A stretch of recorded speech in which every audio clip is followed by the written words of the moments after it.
আসসালামু আলাইকুম প্রিয় শিক্ষার্থী বন্ধুরা, কেমন আছেন? আশা করি অনেক ভালো আছেন। ইব্রাহিম ইংলিশ কেয়ারের পক্ষ থেকে আপনাকে স্বাগত। আজকে আমরা একটা গুরুত্বপূর্ণ টপিক নিয়ে আলোচনা করব, চেঞ্জিং সেন্টেন্স। সাধারণত ক্লাস 6 থেকে ইন্টার পর্যন্ত আসলে চেঞ্জিং সেন্টেন্স করা হয়, তবুও আমরা আসলে ভালো মার্ক পাই না। এর কারণ হচ্ছে যে আমরা শুধু নিয়ম করি, আমরা চেঞ্জিং সেন্টেন্সের বেসিক যে বিষয়গুলো এগুলো আলোচনা করি না। তো আজকে আমি চেঞ্জিং সেন্টেন্সের বেসিক থেকে শুরু করি, নিয়মগুলো সম্পূর্ণ আলোচনা করব। তো আপনারা যারা চেঞ্জিং সেন্টেন্সে ফুল মার্ক পান না, তারা যদি এই ভিডিওটা দেখেন, আশা করি আপনারা সম্পূর্ণ মার্ক পাবেন ইনশাল্লাহ। তো চলেন আমরা চেঞ্জিং সেন্টেন্স শুরু করি। তো চেঞ্জিং সেন্টেন্স মানে কি? সাধারণত চেঞ্জিং সেন্টেন্স মানে একটা সেন্টেন্স থেকে আরেকটা সেন্টেন্সে রূপান্তর বা পরিবর্তন, তাই না? আমরা যদি একটা সেন্টেন্স থেকে আরেকটা সেন্টেন্সে রূপান্তর করি, তাহলে কিন্তু নিজের মতন করে আমরা রূপান্তর করতে পারবো না। এটার জন্য নিশ্চয় কিছু নিয়ম আছে। এই জন্য আমাদের আসলে চেঞ্জিং সেন্টেন্সের যে বৈশিষ্ট্য সেটা জানতে হবে। তো এই চেঞ্জিং সেন্টেন্সের বৈশিষ্ট্যের দিকে যদি আমরা লক্ষ্য করি, চেঞ্জিং সেন্টেন্সের বৈশিষ্ট্য, তো এই চেঞ্জিং সেন্টেন্সের দুইটা বৈশিষ্ট্য আছে। একটা হলো সেন্টেন্সের পরিবর্তন হবে, সেন্টেন্স এর পরিবর্তন, সেন্টেন্সের পরিবর্তন হবে, অর্থের পরিবর্তন হবে না, অর্থের পরিবর্তন হবে না। দেখেন, তো আমরা কি জানলাম যে আমরা যদি চেঞ্জিং সেন্টেন্স করি নিজের ইচ্ছা মতন করতে পারবো না। একটা বৈশিষ্ট্য মানতে হবে, সেটা হচ্ছে যে অর্থের পরিবর্তন হবে না। Most most important. অর্থাৎ আমরা এক সেন্টেন্স থেকে আরেকটা সেন্টেন্সে রূপান্তর করবো, অর্থ কি থাকবে? একই থাকবে। তো আমাদের পরীক্ষায় চেঞ্জিং সেন্টেন্সে কি কি থাকবে? তো আমরা যদি প্রকারভেদ দেখি, প্রকারভেদ, তো চেঞ্জিং সেন্টেন্সের মধ্যে কি কি থাকবে? চেঞ্জিং সেন্টেন্সের মধ্যে থাকতে পারে হচ্ছে যে অর্থ অনুসারে সেন্টেন্স, অর্থ অনুসারে সেন্টেন্স। তারপর চেঞ্জিং সেন্টেন্সের মধ্যে থাকতে পারে গঠন অনুসারে সেন্টেন্স। তারপর চেঞ্জিং সেন্টেন্সের মধ্যে থাকে হচ্ছে ভয়েস, চেঞ্জিং সেন্টেন্সের মধ্যে থাকে হচ্ছে যে ডিগ্রি। এগুলা কিন্তু আমাদের চেঞ্জিং সেন্টেন্সের অংশ। এর মধ্যে যারা আমরা আসলে এসএসসি স্টুডেন্ট, তাদের জন্য অর্থ অনুসারে সেন্টেন্স এবং গঠন অনুসারে সেন্টেন্স আছে। এবং যারা আমরা এইচএসসি স্টুডেন্ট, অর্থাৎ ইন্টারমিডিয়েটের স্টুডেন্ট, তাদের ভয়েস এবং ডিগ্রি উপায় আছে। তো আমরা ইনশাআল্লাহ প্রত্যেকটা বিষয় ধীরে ধীরে আলোচনা করার চেষ্টা করব। তো এবার আসলে আমরা অর্থ অনুসারে সেন্টেন্স নিয়ে আলোচনা করব। এবার আমরা অর্থ অনুসারে সেন্টেন্স নিয়ে আলোচনা করব। তো দেখেন, তো অর্থ অনুসারে সেন্টেন্স, এই অর্থ অনুসারে সেন্টেন্সকে আমরা আসলে কয় ভাগে ভাগ করতে পারি? অর্থ অনুসারে সেন্টেন্স হচ্ছে যে 5 প্রকার। অর্থ অনুসারে সেন্টেন্স কত প্রকার? 5 প্রকার। তো এগুলো থেকে আসলে কিভাবে প্রশ্ন আসবে? তো অর্থ অনুসারে সেন্টেন্স 5 প্রকার আমরা কি কি জানি? যে assertive, interrogative, imperative, objective, exclamatory, তাই না? তো এর মধ্যে প্রথম যেটা, সেটা হলো অ্যাসার্টিভ। তো এই অ্যাসার্টিভ সেন্টেন্স থেকে কিভাবে প্রশ্ন আসে? অ্যাসার্টিভ সেন্টেন্সে ডিরেক্ট কোনো প্রশ্ন আসে না। অ্যাসার্টিভ সেন্টেন্সের দুটো পার্ট আছে, একটা হচ্ছে যে অ্যাফার্মেটিভ পার্ট, আর একটা হচ্ছে নেগেটিভ পার্ট। আমাদের পরীক্ষার প্রশ্নটা কিভাবে আসবে? একটা অ্যাফার্মেটিভ সেন্টেন্স দেওয়া থাকবে, বলবে এটাকে নেগেটিভ করবো, আবার নেগেটিভ সেন্টেন্স দিয়ে বলবে এটাকে কি করো? অ্যাফার্মেটিভ করো। তো আমাদের পরীক্ষার প্রশ্ন কিভাবে আসবে? অ্যাফার্মেটিভ সেন্টেন্স থেকে নেগেটিভ আসবে, নেগেটিভ সেন্টেন্স থেকে কি আসবে? অ্যাফার্মেটিভ আসবে। চলো এখন আমরা আলোচনা করবো কিভাবে একটা অ্যাফার্মেটিভ সেন্টেন্সকে কি করা যায়? নেগেটিভ করা যায়। এই অ্যাফার্মেটিভ সেন্টেন্সকে নেগেটিভ করতে শিখবো আমরা মাত্র 6টা টেকনিকের মাধ্যমে এবং বেসিক আলোচনা সহকারে। যারা আসলে আমরা নিয়ম জানি কিন্তু করতে পারি না, তারা যদি আসলে সম্পূর্ণ ভিডিওটা দেখেন, ইনশাআল্লাহ আপনারা যে কোনো একটা অ্যাফার্মেটিভ সেন্টেন্সকে কি করতে পারবেন? নেগেটিভ করতে পারবেন। তো অ্যাফার্মেটিভ সেন্টেন্স থেকে নেগেটিভ করতে গেলে আমাদের প্রশ্নের ধরন যদি লক্ষ্য করি, যে আমাদের পরীক্ষায় প্রশ্নটা কিভাবে আসবে, প্রশ্নের ধরন দেখেন, আমরা যারা আসলে মার্ক পাই না, তারা আসলে প্রশ্নের ধরন জানি না, যার কারণে মার্ক পাই না। এখানে কিন্তু একটা প্রশ্ন একটা নির্দিষ্ট প্যাটার্নে থাকে, তো এই প্যাটার্নটাকে বুঝতে হবে। তো অ্যাফার্মেটিভ থেকে নেগেটিভ আমাদের এখানে দুই রকম ভাবে প্রশ্নটা আসবে। একটা হলো সিম্পল স্টাইল, একটা সিম্পল ভাবে যে কোনো একটা সেন্টেন্স দিয়ে বলবো এটাকে নেগেটিভ করো, আর কিছু নিয়ম থাকবে, রুল থাকবে, কিছু নিয়ম থাকবে, এগুলাকে বলবে যে এগুলা নেগেটিভ করো। আসলে নিয়ম থেকে পরীক্ষায় আসার সম্ভাবনা মাত্র কিন্তু তোমার 20%, আর নিয়ম ছাড়া প্রায় 80% প্রশ্ন আসে নিয়ম ছাড়া। অর্থাৎ সাধারণত আমরা যে নিয়মগুলা পড়ি, এগুলা থেকে আমাদের পরীক্ষার প্রশ্ন আসছে কত পার্সেন্ট? 20%। নিয়ম ছাড়াই আসে 80%। তো আমরা আসলে যারা মার্ক পাই না, তারা এই কারণে কিন্তু মার্কটা পাই না। তো দেখেন, আগে আমরা নিয়মগুলো আলোচনা করব। তো আমরা যদি নিয়মগুলো আলোচনা করি তাহলে নিয়মগুলো বাদ দিলে যেটা থাকে সে নিয়ম ছাড়া খুব সহজেই বুঝতে পারতেছি যে কোনটা নিয়ম আর কোনটা নিয়ম ছাড়া, কারণ নিয়ম মাত্র আমরা 6টা আলোচনা করবো। তো 6টা নিয়মের মধ্যে প্রথম যদি আমরা নিয়ম আলোচনা করি সেটা হচ্ছে, প্রথম নিয়মটা হচ্ছে যে অনলি। অনেকে অনলি বা অ্যালোন বলে, তো আমাদের পরীক্ষা সবচেয়ে বেশি যেটা আসে বা যেটা আসছিল যেটা সেটা অনলি, তাই আমরা পরীক্ষার প্রশ্ন যেভাবে আসবে ওইভাবে আলোচনা করবো। তো অনলি বা অ্যালোন, অনলি বা অ্যালোন মানে কি? একমাত্র বা শুধুমাত্র। অনলি বা অ্যালোন শব্দের অর্থ কি? একমাত্র বা শুধুমাত্র।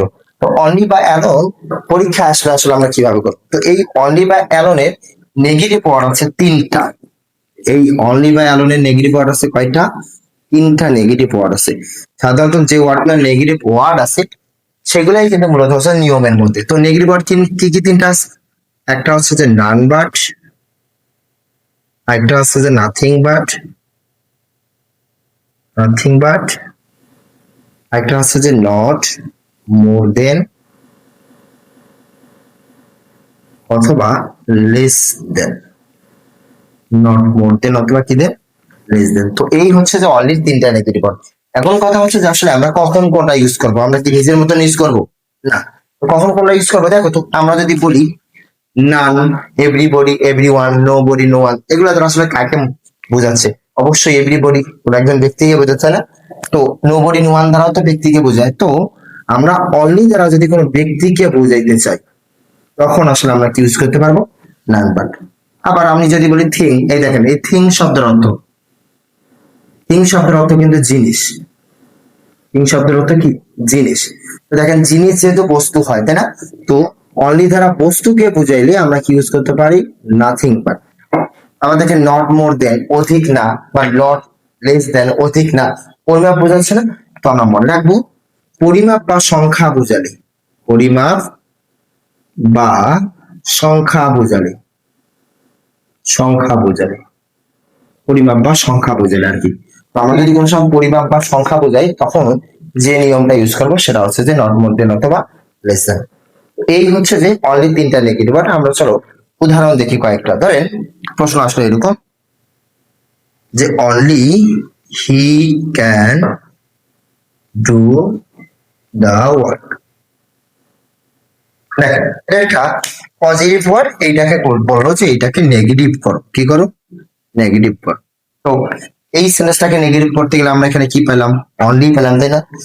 অনলি যে পেলাম, এখন দেখবো যে কাকে বোঝাইলো। দেখেন কি দেওয়া আছে? Only he can do the work. শুধুমাত্র সেই পারে কাজটি করতে। তাহলে এখানে অনলি দ্বারা কাকে বোঝানো হলো বলুন তো? শুধুমাত্র সে পারে, তাহলে সে একজন ব্যক্তি দ্বারা। যেহেতু অনলি দ্বারা ব্যক্তি বুঝাইছে আর আমরা জানি অনলি দ্বারা ব্যক্তি বুঝালি, ওই অনলির পরিবর্তে আমরা কি ইউজ করতে পারি? আমরা ইউজ করতে পারি নান বাট। নান বাট যেহেতু ব্যক্তিকে বুঝেছে অনলির পরিবর্তে আমরা কি ইউজ করতে পারি? নান বাট, তাই না? তো অনলির জায়গা আমি এখানে নান বাট ইউজ করবো। অর্থাৎ এই অনলি কে আমরা রিপ্লেস করে এখানে কি ইউজ করবো? None but. বাকি যা আছে তাই। He can do the, he can do the work. দেখো অনলি দ্বারা ব্যক্তি বুঝেছে, অনলি জায়গায় নান বাট দিছি, যা আছে তাই।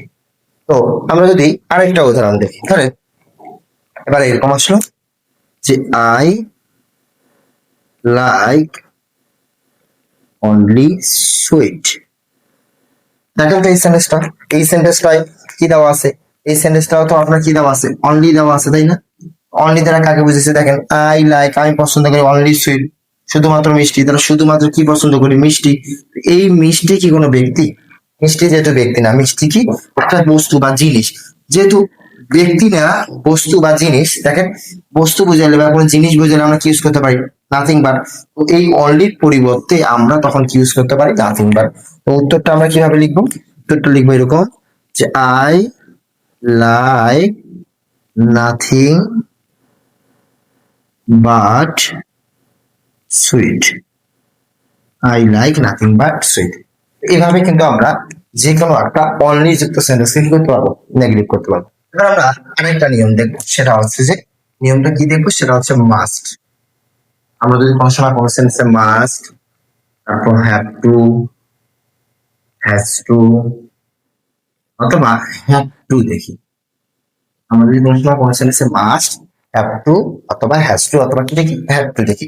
এই সেন্টেন্সকে নেগেটিভ করতে বললে আমরা এটাকে দুই ভাবে নেগেটিভ করতে পারবো। কয়ভাবে নেগেটিভ করতে পারবো? দুই ভাবে। একটা হচ্ছে যে must, have to, has to অথবা হ্যাভ টু পরিবর্তে ক্যান নট, বাট, অথবা এগুলোর পরিবর্তে লিখতে পারি ক্যান নট হেল্প। লিখতে পারি আমরা ক্যান নট হেল্প। তবে ক্যান নট হেল্প যদি লিখি তো পরের যে ভার্বটা থাকবে ওই ভার্বের সাথে কি করতে হবে? আইএনজি করতে হবে। তো এগুলো একটা যদি উদাহরণ দেখি আমরা এরকম যে আই মাস্ট ওয়ার্ক হার্ড। ধরো এই সেন্টেন্সটাকে আমরা কি করব? এটাকে আমরা নেগেটিভ করব। এইটাকে আমরা ধরেন নেগেটিভ করব, এটাকে আমরা নেগেটিভ করব। তো দেখেন তো এই সেন্টেন্সে কি দেওয়া আছে? এই যে মাস্ট দেওয়া আছে। তো মাস্ট যুক্ত সেন্টেন্সকে আমরা কয়ভাবে নেগেটিভ করতে পারি? দুই ভাবে। একটা হলো ক্যান নট বাট, আর একটা কি ক্যান নট হেল্প। তো আমরা এই মাস্টের জায়গায় যদি ক্যান নট বাট লিখি তাহলে আমি লিখি আই, এই মাস্টের স্থলে আমি কি লিখি? Can not but. তারপর এদিকে যা থাকবে তাই ওয়ার্ক হার্ড। তাহলে দেখেন আমরা এই যে মাস্টটা আছে, এই মাস্টের পরিবর্তে আমরা এখানে কি লিখলাম? Can not but.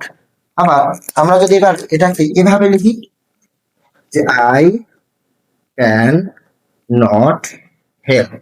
আমরা কি জানি যে ক্যান নট হেল্প লিখতে গেলে পরে যে ভার্বটা থাকবে, এই যে ভার্বটা আছে এই ভার্বের সাথে আইএনজি। ওয়ার্ক আছে, এইটার সাথে আমরা কি করব? আইএনজি যুক্ত করব, ওয়ার্ক হার্ড। দেখেন তো এই হচ্ছে মাস্টের নিয়ম। তবে এখানে একটা নোট আছে, নোট মনে রাখবো। নোটটা কি মনে রাখবো জানেন? সেটা হচ্ছে যে নোটটা মনে রাখবো এই যে হ্যাভ টু, হ্যাভ টু এটা কিন্তু মাস্ট, হ্যাভ, হ্যাজ এগুলো কিন্তু প্রেজেন্ট ফর্ম, তাই না? কিন্তু হ্যাভ টু তো পাস্ট ফর্ম। তো এইখানে যদি পাস্ট ফর্ম থাকে বা হ্যাভ টু থাকে তখন আমরা কিন্তু আর ক্যান লিখতে পারবো না। ক্যানের পাস্ট ফর্ম কি লিখতে হবে? তখন কুড লিখতে হবে। তখন আমরা যদি লিখি তাহলে কুড নট বাট, অথবা কি লিখতে পারি? Could not help. তো আমরা মনে রাখবো আমরা যদি কোনো সময় হ্যাভ টু দেখি তাহলে ক্যানের জায়গায় কি লিখবো? কুড নট লিখবো। এটা একবার পরীক্ষায় আসছিল, মানে উল্টা আসছিল। এই যে এটা দেওয়া ছিল যে কুড নট বার দেওয়া ছিল, নেগেটিভ সেন্টেন্স ছিল, এটাকে অ্যাফার্মেটিভ করতে বলছি। তো কুড নট বার থাকলে অ্যাফার্মেটিভ আমরা কি জানি? Had to. মানে আমরা যেভাবে একটা অ্যাফার্মেটিভ সেন্টেন্সকে নেগেটিভ করি না, সেম ওই একই নিয়মে নেগেটিভ সেন্টেন্সকে কি করতে পারি? আমরা অ্যাফার্মেটিভ করতে পারি। আরেকটা নিয়ম দেখি, সেটা হচ্ছে আমরা যদি কোনো সময় কোনো সেন্টেন্সে এরকম বোথ অথবা অ্যান্ড দেখি, অথবা এখানে কোনো একটা নাউন অথবা প্রোনাউন, তারপর অ্যান্ড, আবার কোন একটা নাউন অথবা কি আছে? প্রোনাউন। অর্থাৎ এরকম দেওয়া আছে যে নাউন প্রোনাউনটা কম থাকে, নাউনটা বেশি থাকে, তাহলে নাউন এন্ড নাউন এরকম একটা সেন্টেন্স। তো এগুলোকে আসলে আমরা কিভাবে নেগেটিভ করবো? তো এগুলোকে আমরা নেগেটিভ করতে পারি কিভাবে? এইটা কি হচ্ছে যে বোথ যে দেওয়া থাকবে এই বোথের পরিবর্তে আমাকে লিখতে হবে নট অনলি। লিখতে হবে নট অনলি। আর এন্ড যে আছে এই এন্ড এর পরিবর্তে আমরা লিখতে পারি বাট অলসো। আমরা কি জানলাম? বোথ আর এন্ড থাকলে নেগেটিভের সময় নট অনলি বাট অলসো, অথবা এন্ড দ্বারা যদি যুক্ত থাকে তাহলে প্রথম নাউনের পূর্বে নট অনলি আর পরের নাউনের পূর্বে আমরা বসাতে পারি বাট অলসো। চলো একটা উদাহরণ দেখি। ধরো এরকম দেওয়া আছে যে I like both mango and Apple. এরকম দেওয়া আছে একটা সেন্টেন্স। তো দেখেন তো এই সেন্টেন্সে কি কি দেওয়া আছে? এই সেন্টেন্সে বোথ দেওয়া আছে, আবার এদিকে কি দেওয়া আছে? এন্ড দেওয়া আছে। তো আমরা কি জানি যে কোনো সময় আমরা যদি কোনো সেন্টেন্সে বোথ আর এন্ড জানি তাহলে বোথের জায়গায় নট অনলি আর এন্ড এর জায়গায় কি বসাবো? বাট অলসো বসাবো। এটাকে আমরা অ্যান্সার করি। তো আমি কি লিখবো এখানে? যে আই লাইক, এই যে বোথ আছে বোথের জায়গায় আমি বসাবো নট অনলি। দেখো আমি এখানে আন্ডারলাইন করে দিয়েছি, বোথের জায়গায় আমরা কি বসাবো? এই বোথের জায়গায় আমরা বসাবো নট অনলি। আর তারপর যা আছে তাই ম্যাঙ্গো, ম্যাঙ্গো। এই অ্যান্টের জায়গায় আমরা কি লিখবো? But also. আমরা কি লিখবো? এন্ড এর জায়গায় লিখবো বাট অলসো। লিখলাম। তারপর এদিকে যা থাকবে তাই, এদিকে যেটা আছে সেটা অ্যাপেল। দেখেন তাহলে বোথ আর এন্ড থাকলে আমরা কি জানি যে বোথের জায়গায় নট অনলি আর এন্ড এর জায়গায় কি বসবে? বাট অলসো আসবে। অথবা ধরো প্রশ্ন এরকম আসলো যে Rahim and Karim are good friend, এরকম দেওয়া আছে।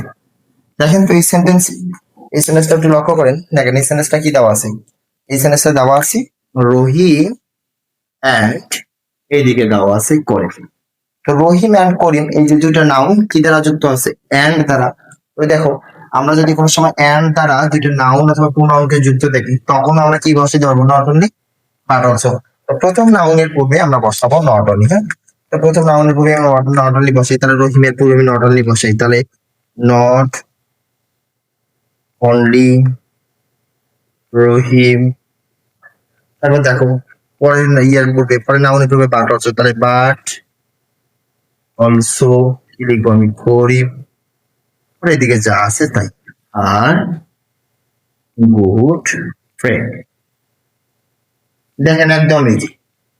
আমরা কি জানলাম, আমরা যদি কোনো সময় বোথ আর অ্যান্ড অথবা অ্যান্ড ধারা দুইটা নাউনকে যুক্ত দেখি তাহলে প্রথম নাউনের পূর্বে নট অনলি, পয়েন্ট নাউনের পূর্বে বাট আছে বসাবো। এবার আমরা আরেকটা নিয়ম দেখবো, নিয়মটা হচ্ছে যে এভরি।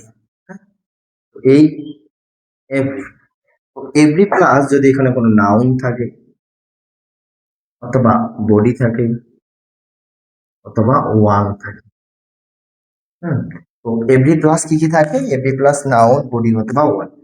আমরা এখানে আন্ডারলাইন করে দিচ্ছি যে এভরি প্লাস নাউন বডি অথবা ওয়ান। তো এগুলো যদি থাকে এইরকম সেন্টেন্সকে আমরা নেগেটিভ করতে পারি তিন ভাবে। কয় ভাবে নেগেটিভ করতে পারবো, তিন ভাবে নেগেটিভ করতে পারবো। তো চলো কিভাবে তিনটা নেগেটিভ করতে পারবো। একটা হচ্ছে যে এই এভরির পরিবর্তে আমরা লিখতে পারবো দেয়ার ইজ নো, লিখতে পারবো দেয়ার ইজ নো। কার পরিবর্তে, দেখো এই যে এভরিটা আছে এই এভরিটার পরিবর্তে আমরা লিখতে পারবো দেয়ার ইজ নো, এভরি পরিবর্তে দেয়ার ইজ নো। তারপর তারপর এই যে নাউন, নাউন বডি ওয়ান অর্থাৎ যেটা থাকবে সেটা লিখবো, এরপর আমরা বাট লিখবো, লেখার পর বাকি যা যা আছে তাকে লিখবো। দেখেন কি বললাম, এভরি জায়গায় দেয়ার ইজ নো, তারপর যে নাউন বডি অথবা ওয়ান যেটা আছে ওটা লিখবো, তারপর বাট লিখবো, যা আছে তাই। আরেকভাবে আমরা লিখতে পারি সেম, এভরি জায়গায় আমরা লিখতে পারি কি দেয়ার ইজ নো। তারপর দেখেন আবার এই যে এভরি পরিবর্তে যে ওয়ার্ডটা আছে নাউন বডি অথবা কি ওয়ান ওটা লিখবো, ধরো নাউন আছে নাউন লিখলাম আমি এখানে, লেখার পর লিখতে পারি হু ডাজ নট, লিখবো হু ডাজ নট বা ডাজেন্ট, এরপর ভাবে বেস ফর্ম তারপর যা আছে। আরেকভাবে লিখতে পারি এই এভরির পরিবর্তে লিখতে পারি নো, এভরির পরিবর্তে কি লিখতে পারি নো প্লাস ওই যে নাউনটা আছে যে ওই নাউনটা, তারপর হচ্ছে যে মূল কথার বিপরীত, মূল কথার বিপরীত। দেখেন কি জানলাম যে আমরা এভরি প্লাস নাউন বডি বা ওয়ান যুক্ত সেন্টেন্সকে তিন ভাবে নেগেটিভ করতে পারি। একটা হচ্ছে যে এই এভরির পরিবর্তে আমরা কি লিখতে পারি দেয়ার ইজ নো, আমরা কি লিখতে পারি এভরির সাথে নাউন বডি বা ওয়ান যুক্ত যেটা থাকবে এটা, তারপর আমরা বাট যা আছে তাই। আবার এভরি পরিবর্তে আমরা কি লিখতে পারি, আবারও দেয়ার ইজ নো লিখতে পারি, এই যে দেয়ার ইজ নো এভরি পরিবর্তে, তারপরে যে নাউন বডি যা থাকবে সেটা, তারপর হু ডাজ নট, তারপর ভালো বেস ফর্ম দিয়ে যা আছে তাই। আরেকটা আছে এই এভরির পরিবর্তে আমরা লিখতে পারি নো, লিখতে পারি কি নো নাউন বডি যেটা থাকবে তারপর মূল কথার বিপরীত, মোস্ট ইম্পর্টেন্ট। ধরো একটা আমরা উদাহরণ দেখি, কমন একটা উদাহরণ যেটা সবাই আমরা দেখি সেটা হচ্ছে এরকম যে every mother loves her child. এটা এটা কিন্তু একদম কমন একটা উদাহরণ। ধরুন এটা দিয়ে আমরা যদি দেখি তো আমরা একটা দেখি, একটা হচ্ছে যে এই এভরি পরিবর্তে আমি কি লিখতে পারবো, এভরি পরিবর্তে লিখতে পারবো দেয়ার ইজ নো, লিখতে পারি আমি দেয়ার ইজ নো। এটাকে আমি একটু আন্ডারলাইন করে দিই, হ্যাঁ এটাকে আমরা একটু বক্সের মধ্যে রাখি দেয়ার ইজ নো। তবে দেখেন দেয়ার ইজ নো লেখার পর আমার কি লিখতে হবে, এরপরে যে নাউনটা আছে, তো এভরির সাথে কি নাউন আছে, এভরির সাথে যুক্ত আছে মাদার, লিখলাম আমি মাদার। তারপর কি লিখতে হবে আমার, তারপর লিখতে হবে হচ্ছে যে দ্যার ইজ তোমার নাউন, তারপর কি লিখতে হবে বাট। তো আমি এখানে বাট লিখলাম, তারপর যা আছে তাই। বাকি কি কি আছে, বাকি আছে লাভস আর চাইল্ড। দেখেন লাভস আর চাইল্ড। তারপর দেখেন এটা যদি আমরা আরেকভাবে করি, সেম এফডি পরিবর্তে আমি কি লিখবো, দেয়ার ইজ নো, আবার কি লিখতে হবে, আবার নাউনটা আমরা কি যা পাইলাম, মাদার, নাউনটাকে মাদার পেলাম, লিখলাম। তারপর কি লিখতে হবে আমার, who does not, who does not বা ডাজেন্ট। তারপর বলছি আমি ভার্বের বেস ফর্ম। একটা জিনিস লক্ষ্য করেন, দেখেন আমরা অনেকে এভাবে পড়ি যে ভার্বের সাথে এস আছে, এই জন্য এখানে ডাজ হয়েছে আর পরেরটা এস হবে না। আসলে এটা তোমার মনে রাখার কৌশল হইতে পারে, কিন্তু মূলত এই যে ডাস, এটাকে আমরা আসলে কি ভার্ব বলি, এটাকে দেখো, এটাকে আমরা বলি যে ডু ভার্ব। এটা কি বলি, ডু ভার্ব না? ডু ভার্ব এর পরে, হ্যাঁ, ডু ভার্বের পরে ভার্বের বেস ফর্ম কিন্তু বসে। কোন ফর্ম? Base form. ডু ভার্বের পর ভার্বের শব্দ কোন ফর্ম বসে? Base form. বেস মানে কোনটা? যেটা মূল, যেটা থেকে অন্য ভার্ব গ্রুপ গুলো গঠন হয়। দেখো লাভস আছে, লাভস আসলে কোথা থেকে তৈরি হয়েছে? মূল কোনটা? লাভ। তো আমাকে মূল ভার্বটা লিখতে হবে, তো লাভসের জায়গায় আমাকে লিখতে হবে মূলটা লিখতে হবে। তাহলে লাভ এদিকে যা আছে তাই, হার্ড সাইড। তারপর দেখেন এটাকে যদি আমরা আরেকভাবে করি, সেম এভরির জায়গায় লিখলাম দেয়া, সরি, এটা এবার আমরা আরেকভাবে করতে পারি। এভরি জায়গায় আমরা কি লিখবো? নো, নো লিখলাম। আবার কি লিখতে হবে? নাউনটা লিখতে হবে। তো নাউনটা লিখলাম ওই মাদার। এরপর মূল কথার বিপরীত, এর মানে আমাদের যে পজিটিভ কথাটা আছে তার বিপরীত লিখতে হবে। তবে দেখো তো পজিটিভ কথাটা আমাদের কি পাইলাম, যে every mother loves her child. তাই এখানে পজিটিভ কোনটা কোনটা? পজিটিভ কথা হচ্ছে লাভস। লাভস মানে কি? ভালোবাসা। আমরা প্রত্যেকটা মাই তার সন্তানকে ভালোবাসে। তো ভালোবাসার বিপরীত কি? ঘৃণা, তাই না? তো ঘৃণার ইংলিশ আমরা কি জানি? হেট। যেহেতু এটা ভার্ব, তাহলে আমি নো মাদার যেহেতু আছে তাহলে এই যুক্ত করলাম, তারপর বাকি যা আছে তাই, হার চাইল্ড। আচ্ছা, আমি শুরুতেই বলছিলাম আসলে চেঞ্জিং সেন্টেন্সের একটা সেন্টেন্স থাকে, একটা সেন্টেন্সের পরিবর্তন হয়, কিন্তু উভয় সেন্টেন্সের অর্থ কি থাকে? একই থাকে। ধরেন এখানে দেওয়া আছে যে নো মাদার, কোনো মা হেটস হার চাইল্ড, কোনো মাই তার সন্তানকে কি করে না? ঘৃণা করে না। যদি কোনো মা তার সন্তানকে ঘৃণা না করে, এর মানে আমরা কি জানলাম? দেখো তো, যে every mother loves her child, প্রত্যেক মাই তার সন্তানকে ভালোবাসে, তাই না? তো এটাই কিন্তু চেঞ্জিং সেন্টেন্স। এমনি সেন্টেন্সের পরিবর্তন এবং চেঞ্জিং সেন্টেন্সের পরিবর্তনের মধ্যে তফাৎ এটা হচ্ছে যে অর্থ কি থাকতে হবে? এক থাকতে হবে।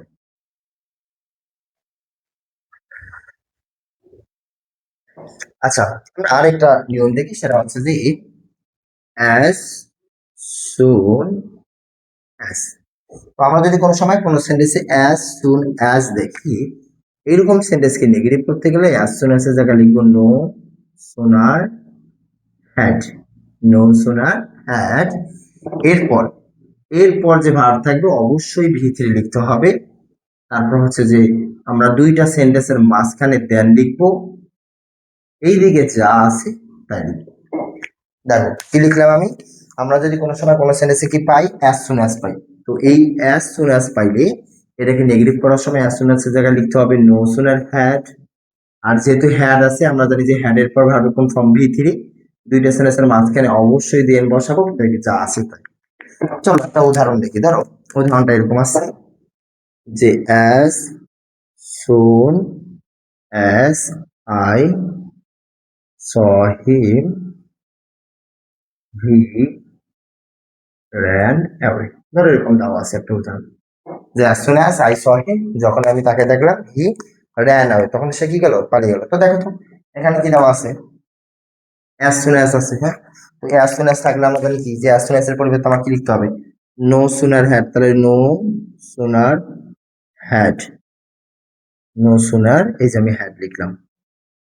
তো এটা আমরা লিখলাম এই as soon as এর পরিবর্তে। তারপর আই আছে, লিখলাম। দেখো as soon as এর পরিবর্তে no sooner had লেখার পর যে ভার্ব থাকবে ওই ভার্বের ভিতরে, মানে এই এর ভিতরে, তো এর ভিতরে আমরা কি জানি? এর ভিতরে হচ্ছে যে সিন। তারপর এদিকে যা আছে তাই, হিম। এই দেখো দুই সেন্টেন্সের মাঝে কি লিখতে হবে? দেন। দেন এদিকে যা আছে তাই, দেন ran away। একদমই। আমরা কি জানবো? যে as soon as এর জায়গায় no sooner had, ভার্বের ভিতরে দুই সেন্টেন্সের মাঝখানে দেন, বাকি যা আছে তাই।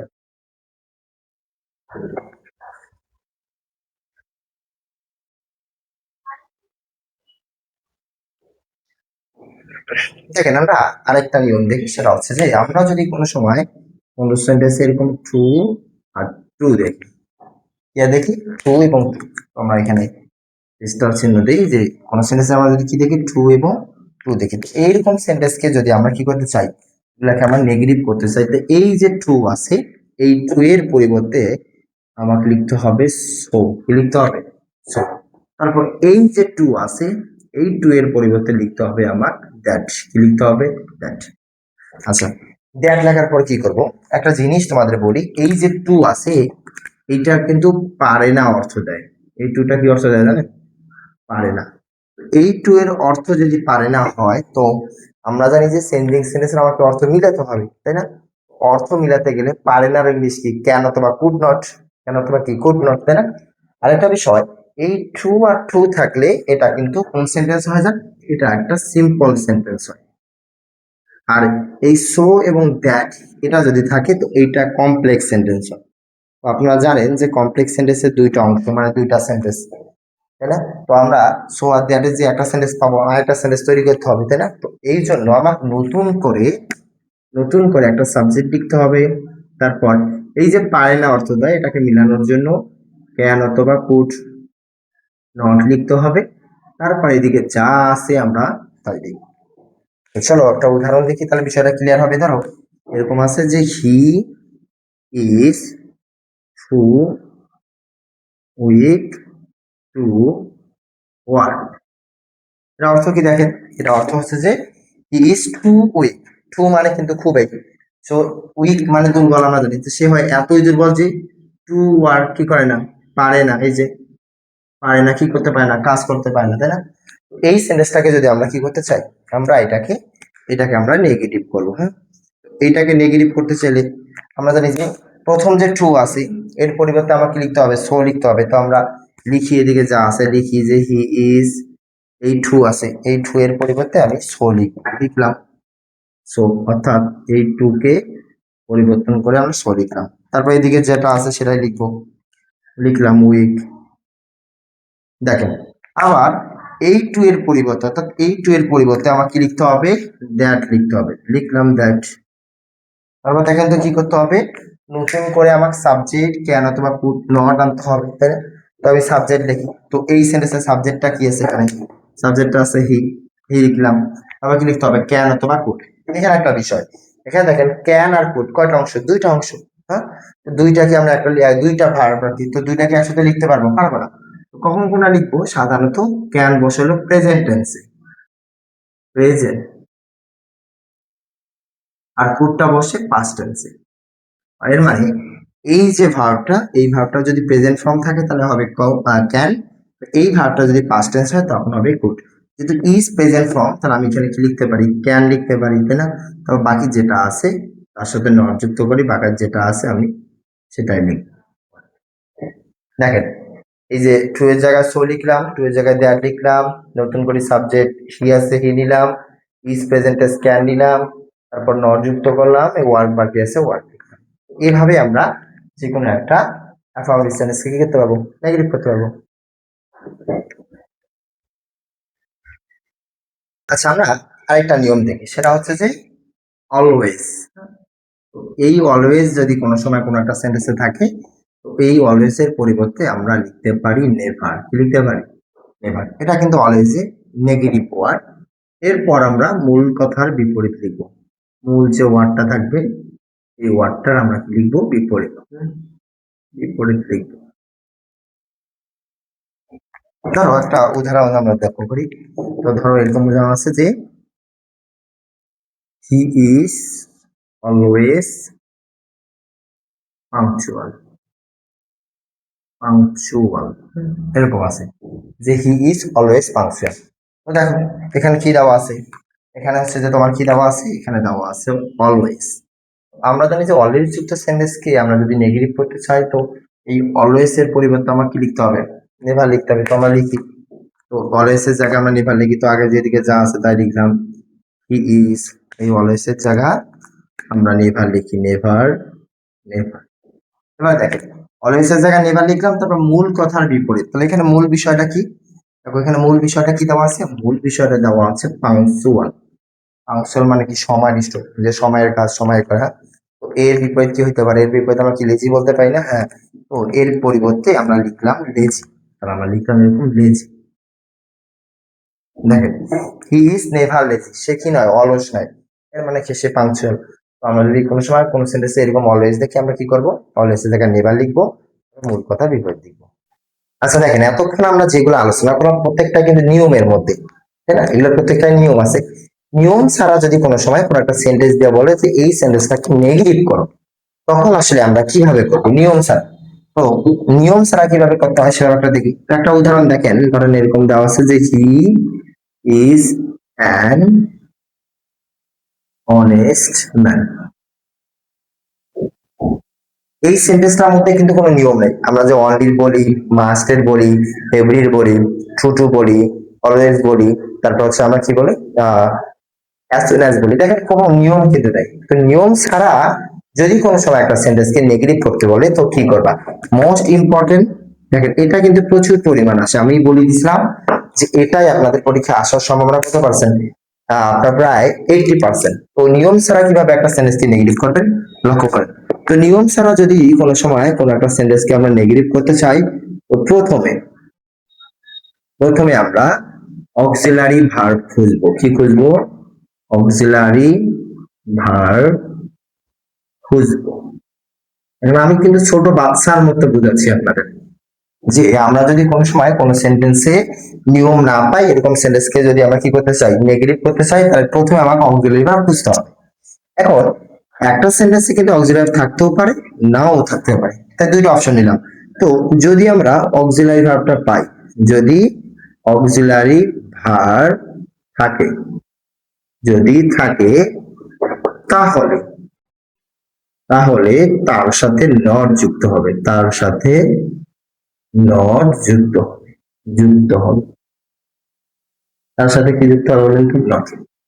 এখন যদি অক্সিলারি ভার্ব না থাকে, তাহলে যদি অক্সিলারি ভার্ব না থাকে, না থাকে, তাহলে তাহলে আমরা ডু ভার্বের সাথে, ডু ভার্বের সাথে নট যুক্ত করব, যুক্ত করব। আচ্ছা দেখেন, সোজা কথা, আমরা একটা সেন্টেন্সকে যদি কি করতে চাই? নেগেটিভ করতে চাই নিয়ম ছাড়া, তাহলে প্রথমে আমাদের অক্সিলারি খুঁজতে হবে। কারণ অক্সিলারি যদি ভার্ব থাকে তার সাথে নট যুক্ত করতে হবে, আর অক্সিলারি ভার্ব না থাকলে ডু ভার্বের সাথে নট। বুঝবেন একটু? দেখেন, আমি যে বলছি যে ডু ভার্বের সাথে নট, তো ডু ভার্ব গুলা কি কি? ডু ভার্ব গুলা কি কি? ডু ভার্ব, ডু ভার্ব গুলা কি কি? ডু ভার্ব গুলা হচ্ছে যে ডু, ডাস, আর একটা হচ্ছে যে ডিড। এই তিনটাকে মূলত আমরা কি ভার্ব বলি? ডু ভার্ব না? এই তিনটার মধ্যে এই ডু এবং ডাস এই দুইটা বসে প্রেজেন্ট টেন্সে। কোন টেন্সে? Present tense. ডু ডাস বসে কোন টেন্সে? প্রেজেন্ট টেন্সে। আর ডিড বসে হলো পাস্ট টেন্সে। এখন কথা হচ্ছে যে পাস্ট টেন্সে তো ডিড বসে না, প্রেজেন্ট টেন্সে তো ডু এবং ডাস পাইলাম। ডু এবং ডাস তো প্রেজেন্ট টেন্সে দুইটা বসাবো না, দুইটা তো বসবে না, তো কখন কোনটা বসবে?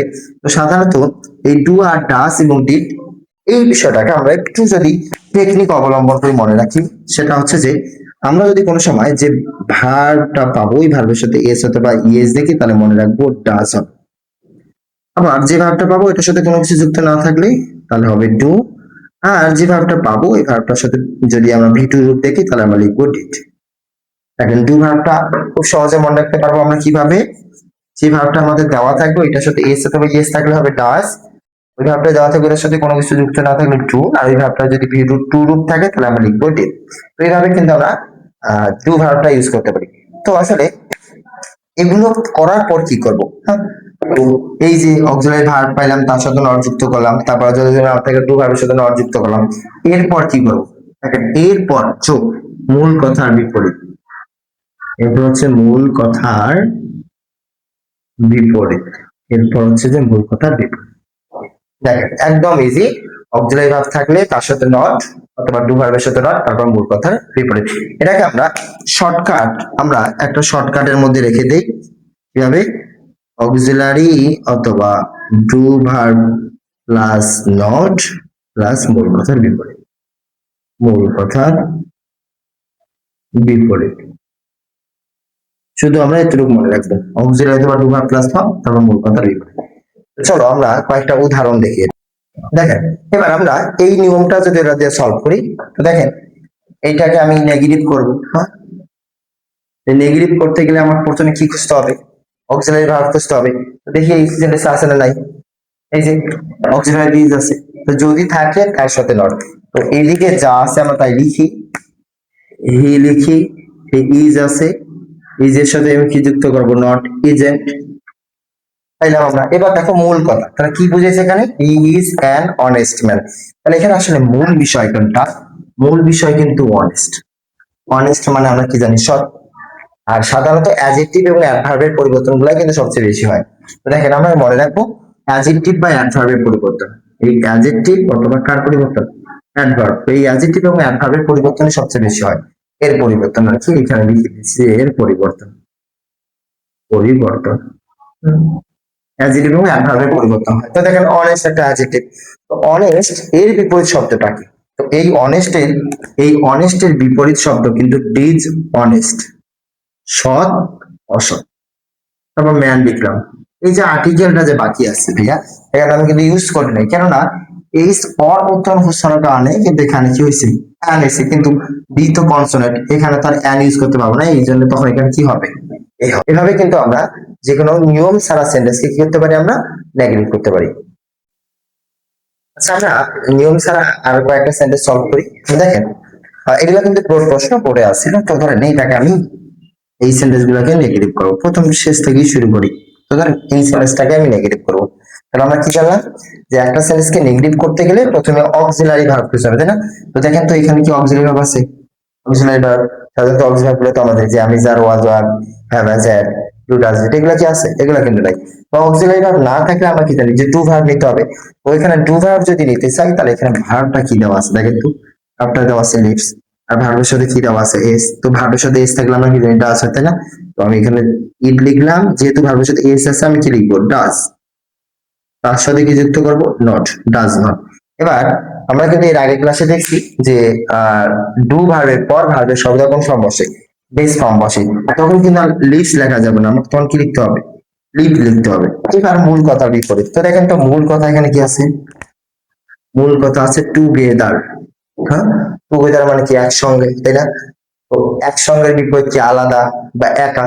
আলাদার ইংলিশ কি? সেপারেট, বা একার ইংলিশ কি? অ্যালোন। তো আমি যদি ইট ডাজ নট এই টুগেদারের পরিবর্তে অ্যালোন লিখি, অ্যালোন লিখি, তাহলে দেখো তো টুগেদারের বিপরীত কি হলো? অ্যালোন। তাহলে অক্সিলারি ভার্বের সাথে নট, মূল কথার বিপরীত। তাহলে দেখো তো it does not live alone, সে একাই বসবাস করতে পারে না, এর মানে কি? তারা একসাথে বসবাস করে, তাই না? তো এই সেন্টেন্সটাকে যদি আবার নেগেটিভ করি, দেখো এটাকে নেগেটিভ করবো। আমরা কি জানি? একটা সেন্টেন্সকে নেগেটিভ করতে গেলে প্রথমে অক্সিলারি ভার্ব খুঁজতে হয়। এই সেন্টেন্সে আছে না নাই? আছে না নাই? আছে না নাই? আছে না? এই দেখেন আছে। হ্যাঁ, ইজ আমরা পাইলাম, আমরা অক্সিলারি ভার্ব পাইলাম। আমরা জানি যে অক্সিলারি থাকলে তার সাথে নট। তো আমরা এখানে যা আছে তাই লিখি। ফেসবুক ইজ তার সাথে নট, তাই ইজ নট হলো কি? ইজ নট হলো, ইজ থাকে ইজ নট। তারপর দেখেন এই কমন সোশ্যাল নেটওয়ার্ক। এখানে দেখেন কমন, অ্যাডজেক্টিভটা কিন্তু কি কমন দেওয়া আছে। আমরা জানি যে অ্যাডজেক্টিভ এবং অ্যাডভার্বের পরিবর্তনটাই বেশি হয়। কমন, তো কমন কমন সাধারণ, তাহলে কমনের বিপরীত আমরা আনকমন বলি না? আমরা লিখতে পারি এরকম যে এই কমনের পরিবর্তে লিখবো আমরা আনকমন। Uncommon social network. হ্যাঁ গেল। প্রথমে দেখেন এটাকে আমি নেগেটিভ করবো।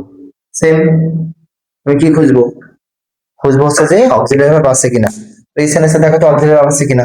এই যে ওয়াজ অক্সিলারি ভার্ব দেওয়া আছে। আমাদের যে অক্সিলারি ভার্ব থাকলে তার সাথে কি করতে হবে? নট যুক্ত করতে হবে। তো আমরা লিখি এরকম আই অক্সিলারি ভার্ব আছে ওয়াজ, তার সাথে নট, ওয়াজ নট। তো ওয়াজ নট। তারপর দেখো তো ভেরি গ্লাড। এখানে আরেকটা জিনিস মনে রাখবেন, এই যে ভেরি, ভেরি যদি আমরা কোনো সময় দেখি, এই ভেরির পরিবর্তে আমরা অ্যাট অলও লিখতে পারি। কি লিখতে পারি? অ্যাট অলও লিখতে পারি। আর এই একটা অলটা আমরা সবার শেষেও লিখতে পারি। তাহলে এখানে মূল কথা কোনটা? মূল কথা কিন্তু গ্লাড। গ্লাড মানে কি? খুশি না? এর বিপরীত কি? দুঃখ। তো গ্লাডের বিপরীত যদি আমি লিখি, তাহলে গ্লাডের বিপরীত লিখতে পারি কি? স্যাড, তাই না? তারপর এই ভেরির পরিবর্তে আমি এখানে অ্যাট অলটা লিখতে পারি। তাহলে অ্যান্সারটা কিভাবে? I was not sad at all. I was not sad at all. তো এভাবে কিন্তু আমরা যে কোনো একটা নিয়ম ছাড়া সেন্টেন্সকে কি করতে পারবো, অ্যাফার্মেটিভ থেকে নেগেটিভ করতে পারবো।